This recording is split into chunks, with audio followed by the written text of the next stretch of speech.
지난 시간에 우리 우상숭배는 무엇인가에 대해서 말씀을 전했습니다.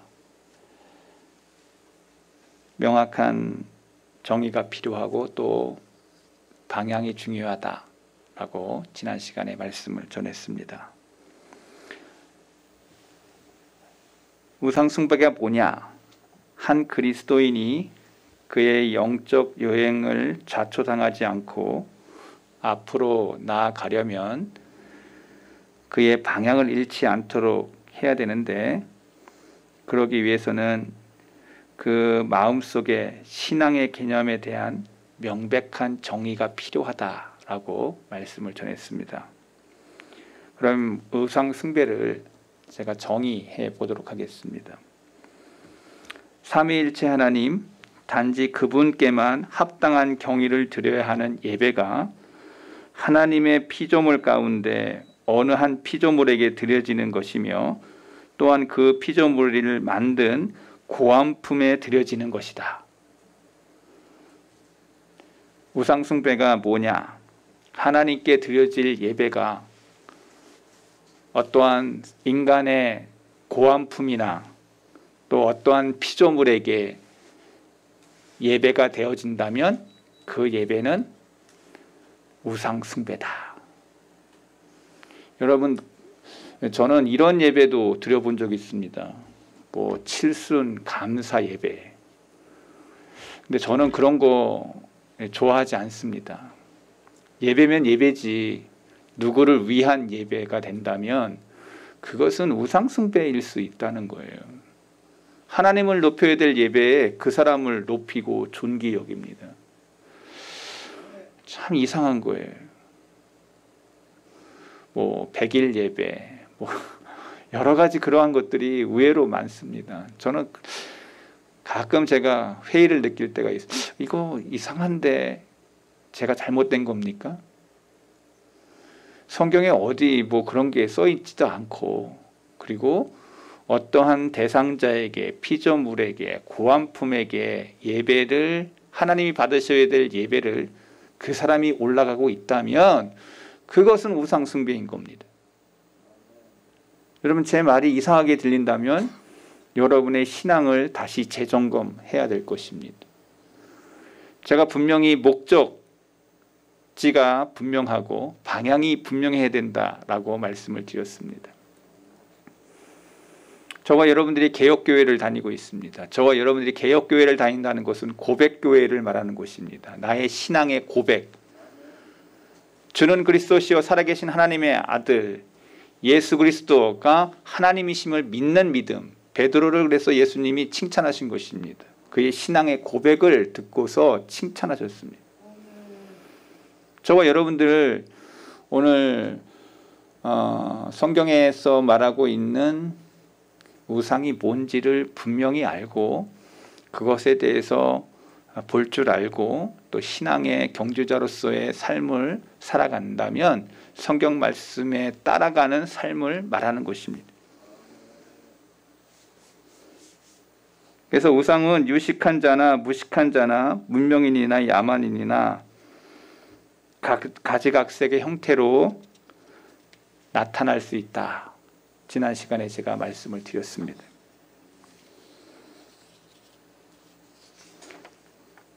그러하기에 저와 여러분들이 우상이 무엇인지를 분명히 알았다면 오늘 두 번째 시간으로 우상숭배는 어디서 오는가 한번 따라해 보겠습니다. 우상숭배는 어디서 오는가? 인간의 지식과 이성을 높이 평가하는 사람은 우상숭배가 합리적으로 보이지 않을 것입니다. 또한 비합리적이기 때문에 우상으로 인해서 위험에 빠질 우려가 없다고 생각을 합니다. 특별히 기독교인에게 신앙 고백을 하고 10계명 중에 두 번째 계명을 범할 것이다 라고 생각하지 않는다는 거죠. 내가 어떻게 두 번째 계명을 어기겠냐? 그런데 정말 그럴까요? 제가 여러분들에게 질문을 던집니다. 내가 두 번째 계명을 잘 지키고 있나? 나는 합리적이고 이성을 가지고 있기 때문에 잘 분별하고 판단해서 하나님을 잘 섬기고 있다고 여러분 생각하실 겁니다. 그런데 정말 그렇습니까? 인간의 본질에 대해서 너무 모르는 말이에요. 사람들 마음속에 우상숭배의 비밀스러운 뿌리가 있다는 것을 성경이 말하고 있습니다. 모든 우상숭배의 근원은 본질적으로 사람의 마음의 부패에 있다고 성경이 말하고 있습니다. 아담의 자손으로 태어난 모든 사람은 마음의 부패에 그러한 아픔을 다 가지고 이 땅에 태어난다는 거예요. 역병을 가지고 있어요. 저와 여러분들이 이 세상에 태어나면서 무슨 역병이냐? 마음의 부패의 역병. 저와 여러분들이 내재되어 있는 죄의 쓴뿌리를 다 가지고 태어난 원죄예요, 원죄. 저와 여러분들이 아버지, 어머니를 통해서 생명을 얻어 이 땅을 태어날 때 다 착하게 태어나면 얼마나 좋겠습니까? 그런데 그렇지 않다는 거예요.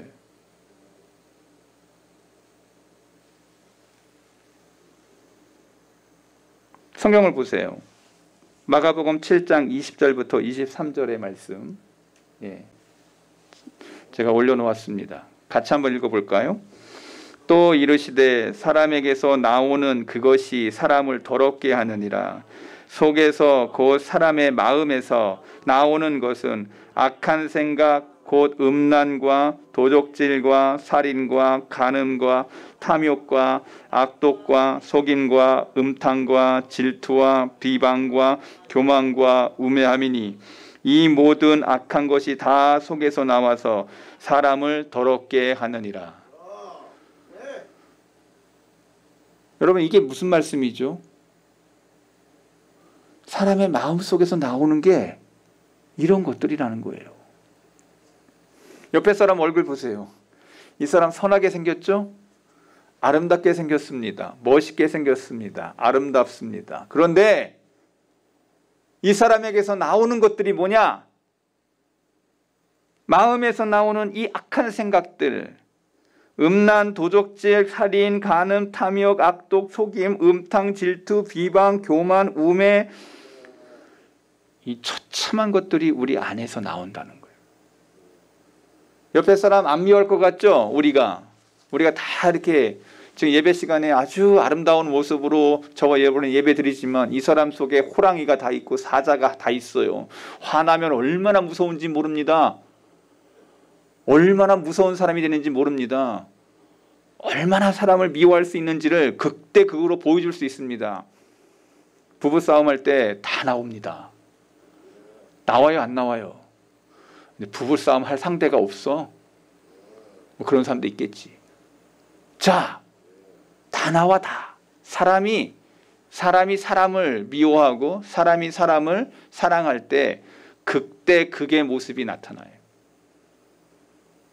사람이 얼마나 이 마음속에서 나오는 것이 악한 것인지를 우리의 삶 속에서 우리는 체험합니다.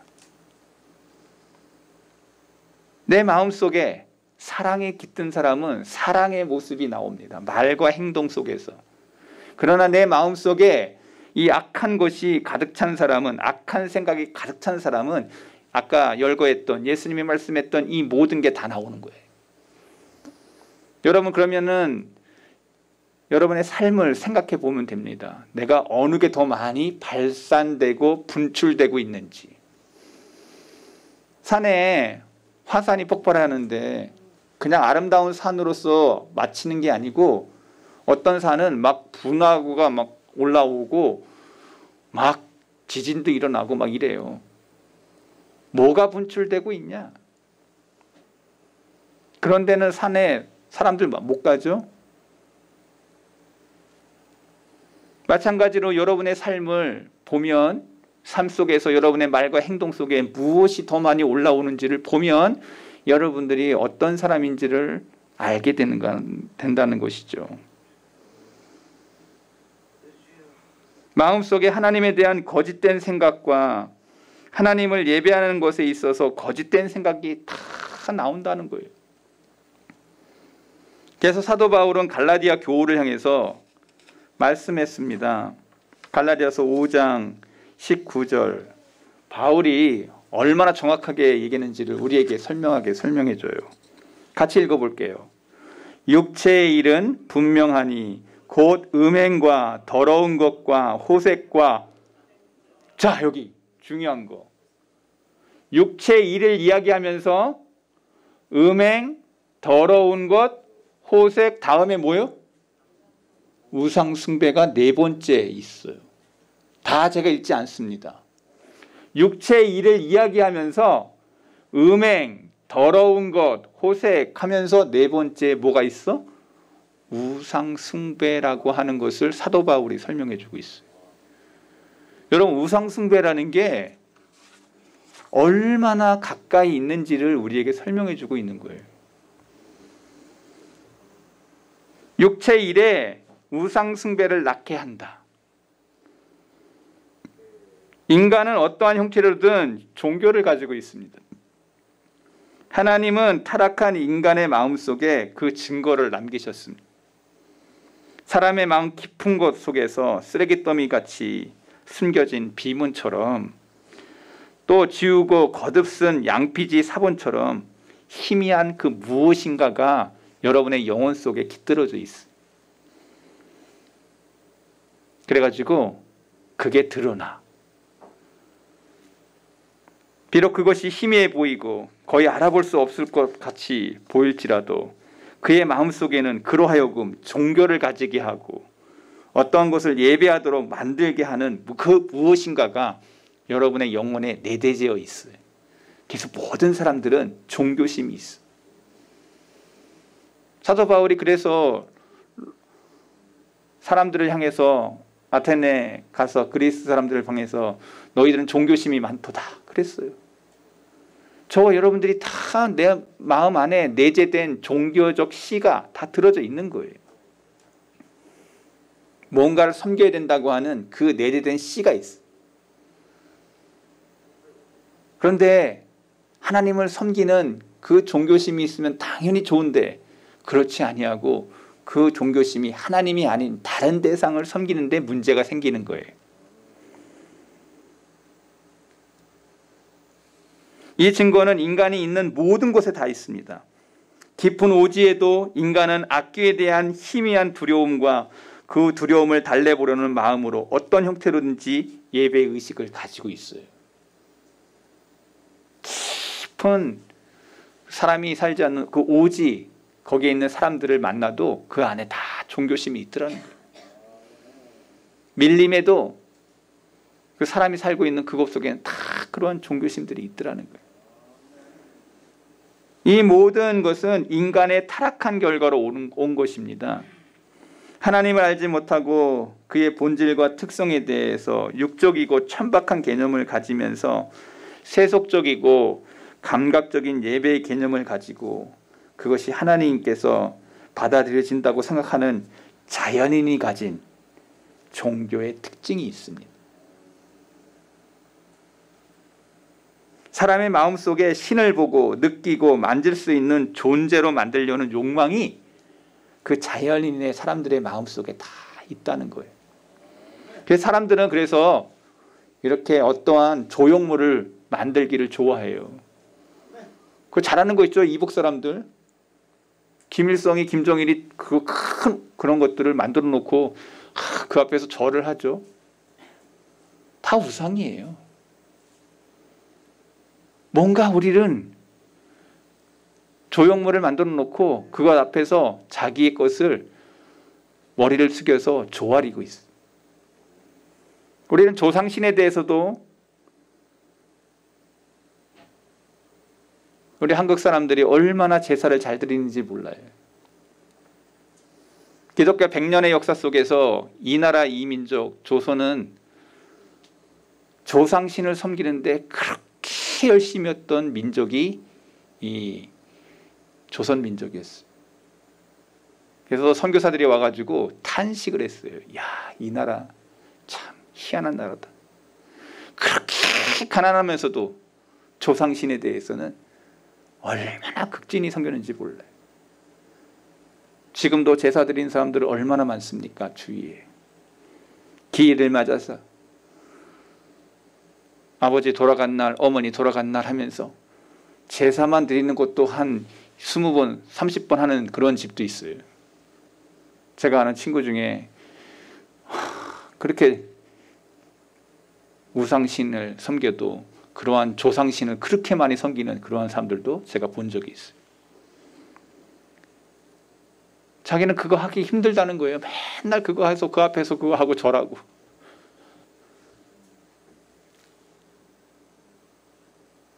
이게 왜 왔냐?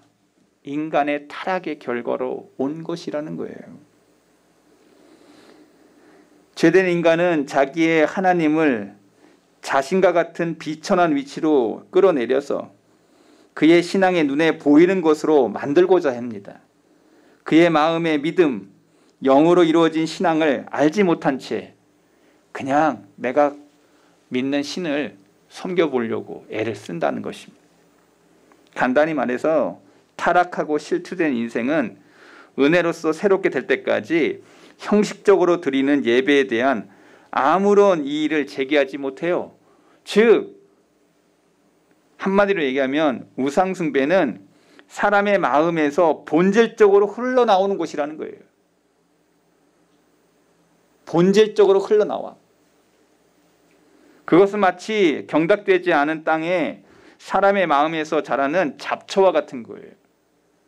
저 위에 제가 옥상에다가 파도 심어놓고 상추도 심어놓고 깻잎도 심어놨거든요. 한번 이따 올라가 보세요. 문 다 열려져 있거든요. 대신 뽑아가지는 마시기 바랍니다. 잘라는 가도 돼. 그런데 제가 심지 않은 잡초들이 막 자라나요. 제가 아침마다 가가지고 그 잡초를 뽑아놨어요. 계속 뽑았어요. 뽑으니까 저렇게 열매가 맺어지는 거지. 안 뽑았으면 어떻게 될까요? 아마 잡초가 더 많이 자랐을 거예요. 내가 심었던 식물은 다 죽고 잡초만이 남았어요.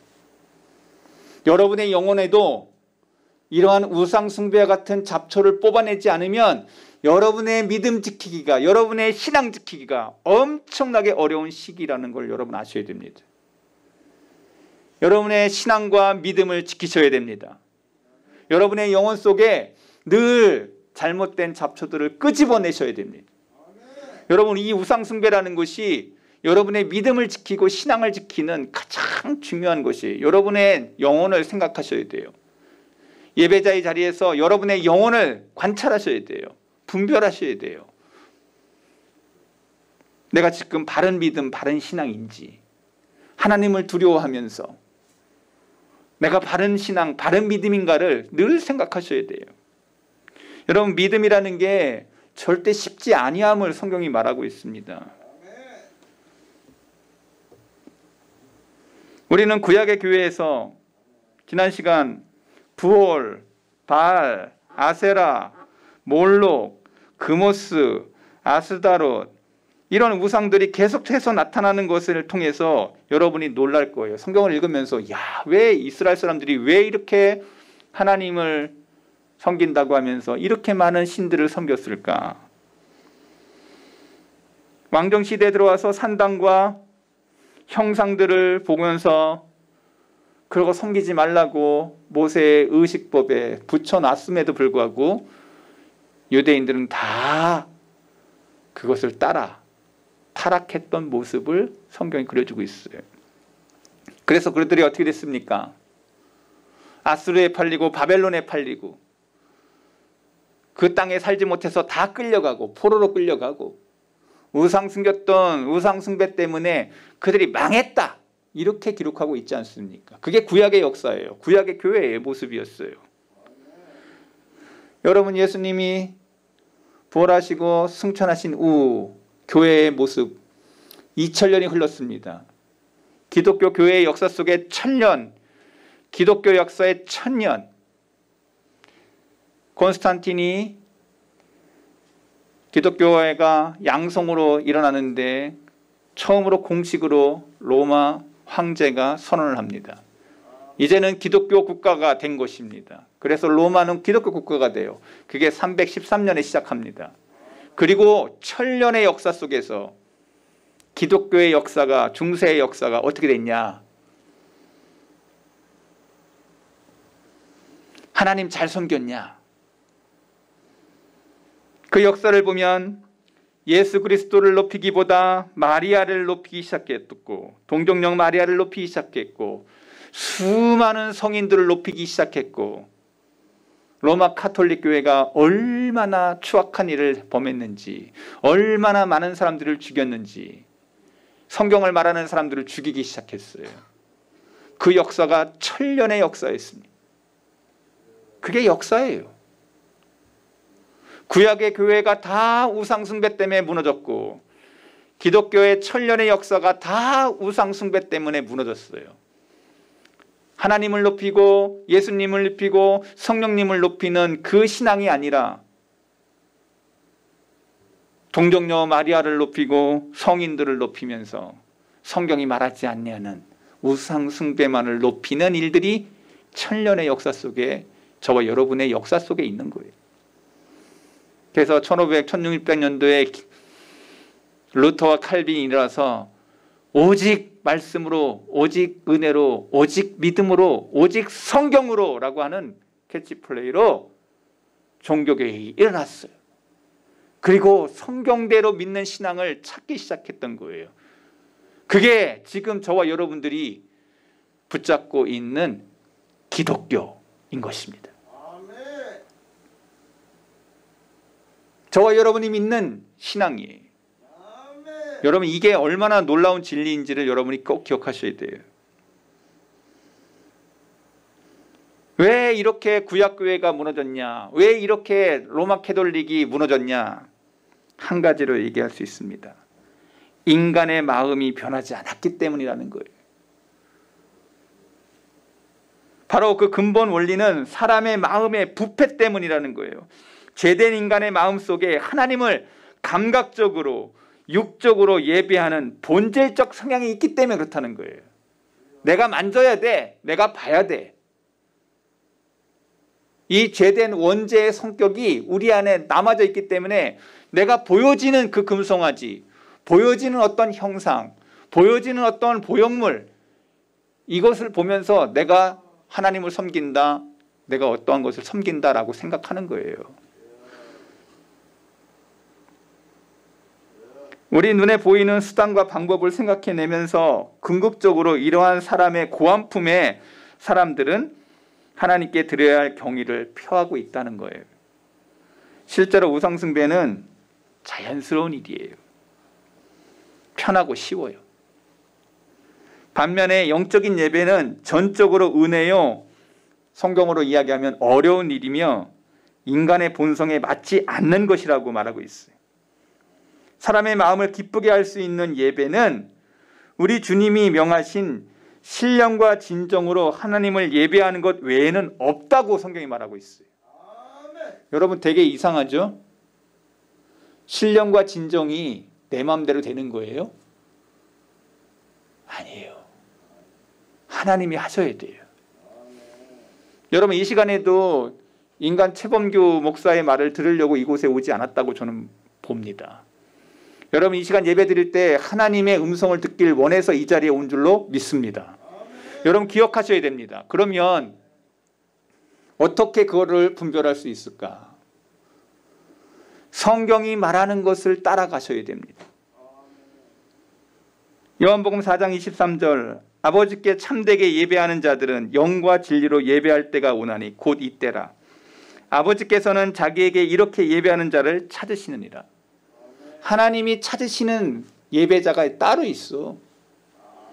그냥 여기 자리에 앉아 있다고 여러분 예배 드리는 게 아니라는 거예요. 내가 기쁘다고 하나님 기뻐하실까? 여러분 생각해 보셔야 돼요. 여러분이 예배 시간에 정말 내 마음에 목사님이 너무 내 마음을 꿰뚫어 봐. 난 내가 너무 기뻐. 근데 하나님이, 나는 기쁜데 하나님 기뻐하실까? 여러분 지금 예배에 대해서 잘 모르고 얘기하는 거예요. 내가 기쁘다고 하나님이 기쁘시다? 아니에요. 그건 나 중심의 예배예요. 우리의 예배는 하나님 중심이어야 됩니다. 우리가 예배 시간에 내가 기쁘다고 하나님 기뻐하실 거다 생각하면 착각이에요. 많은 사람들이 예배를 그런 식으로 드리고 있어요. 많은 사람들이 내가 기쁘면 하나님도 기뻐하실 거라고 생각하고 있어요. 근데 성경 어디 그렇게 써 있어요? 예배 중심에 하나님을 제껴놓고 내가 즐기고 있어, 예배를. 여러분 열린 예배라고 하는 그러한 걸 해요. 막 젊은 애들이 막 가지고 뭐 이렇게 찬양 막 부르고 막 할렐루야 막 아멘 하면서 막 사람들이 막 뛰고 막 대단하죠, 젊은이들. 근데 저는 성경을 볼 때 잘못 보고 있다고 저는 보고 있습니다. 솔직히 얘기하면 그건 콘서트나 세상 사람들의 어떠한 그 나이트에서 하는 그러한 괴성에 지나지 않을 수도 있어요. 내가 그렇게 극단적으로 보는 건 성경을 보시면 그렇게 외쳤던 자들이 바알과 아세라 앞에서 외쳤던 선지자들의 모습과 다를 바 없어요. 여러분이 성경을 읽는 사람들이기 때문에 제가 이야기합니다. 그리고는 내가 즐거우니까 하나님이 영광 받으실 거라고. 하나님께 영광의 박수. 전 그것도 싫어합니다. 치지 마세요.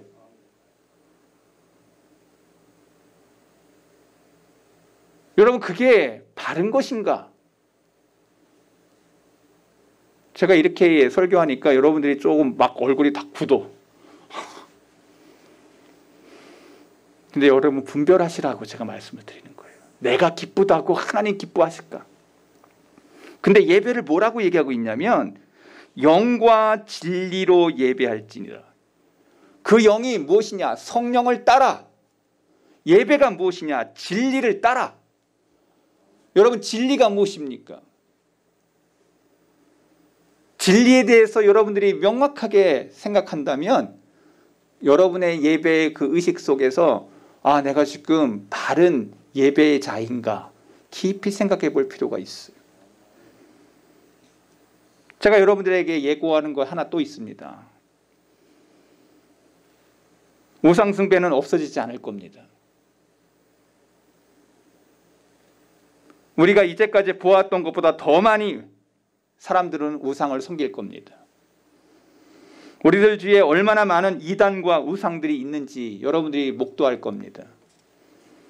더 많아지고 더 커질 것입니다. 제가 문정동에 한번 가봤더니 하나님의 교회가 어마어마한 저 너무 놀랐어요. 어떻게 저런 큰 건물에 하나님의 교회 딱 간판을 하고 사람들이 얼마나 많이 나오는지 제가 목도하면서 이제 점점 더 이단들과 우상들 섬기는 그러한 모든 것들이 더 많아지겠구나. 왜 이런 일이 벌어지냐?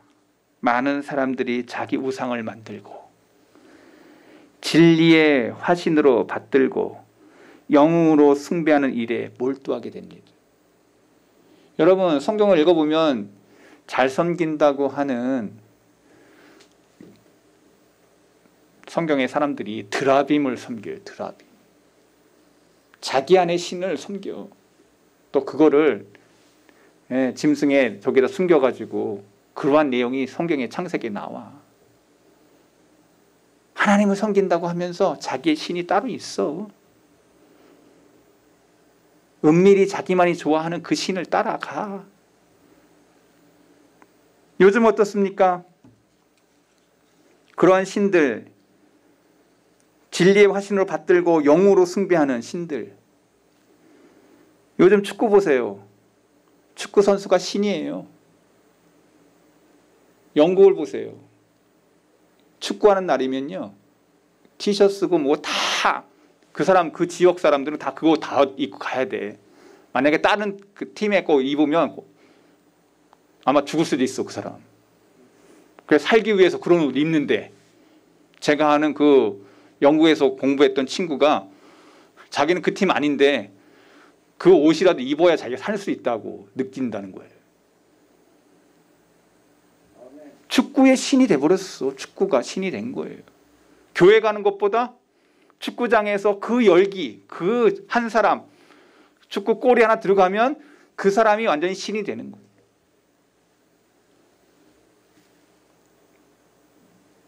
야구 선수, 축구 선수, 그리고 그러니까 많은 사람들 지금 그러한 것에 자기의 신을 쫓고 있습니다. 이것이 충분히 가능한 시대가 저와 여러분이 살고 있어요. 이제 뭐든지 잘하면 신이야. 공부의 신, 예능의 신.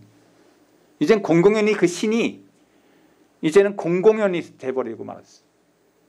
성경은 그것을 우상이라고 말하고 있죠. 여러분이 하나님 앞에 예배드리는 것보다 그런 것이 더 좋고 그것을 따라가고 그것에 대해서 매니아가 되면 될수록 여러분들은 그 신을 따라가고 있는 거예요. 좋아, 그게. 마음 편해.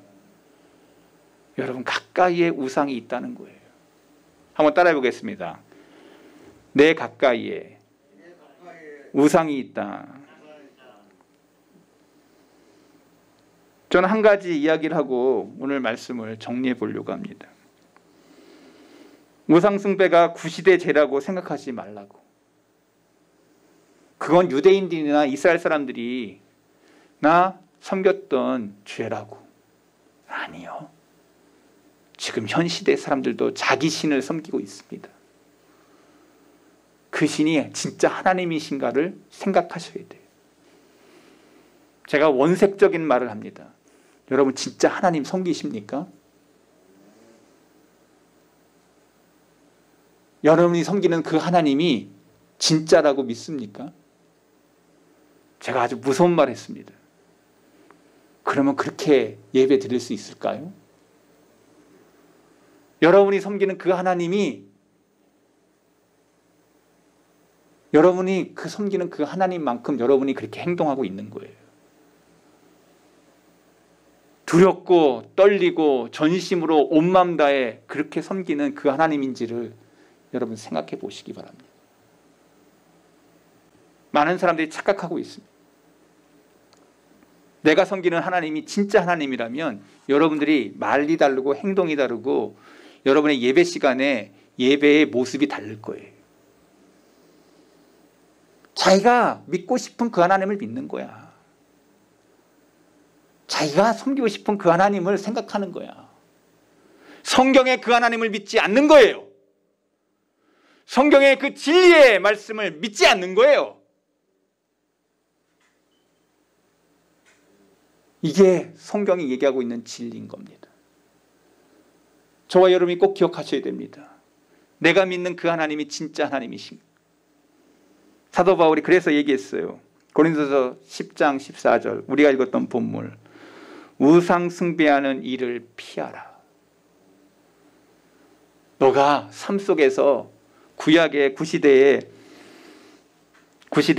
그 유대인들 이스라엘 사람들만 범했던 범죄라 생각하지 말고 내가 지금 믿는 그 하나님이 어떤 하나님이신지를 영생에 대한 이야기를 할 때 하나님을 아는 것과 그 예수 그리스도를 아는 것이 영생에 이르는 길이라고 성경이 얘기하고 있는데 내가 하나님을 얼마나 알고 있으며 내가 예수 그리스도를 구속의 그 주님을 얼마나 알고 있는지 내가 예배를 드릴 때마다 정말 하나님 앞에 두렵고 떨림으로써의 예배자로 서 있는가?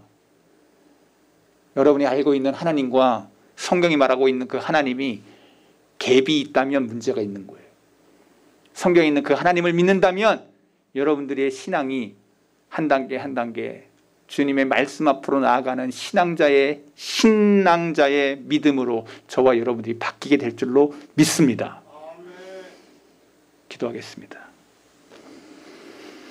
거룩하신 하나님 아버지,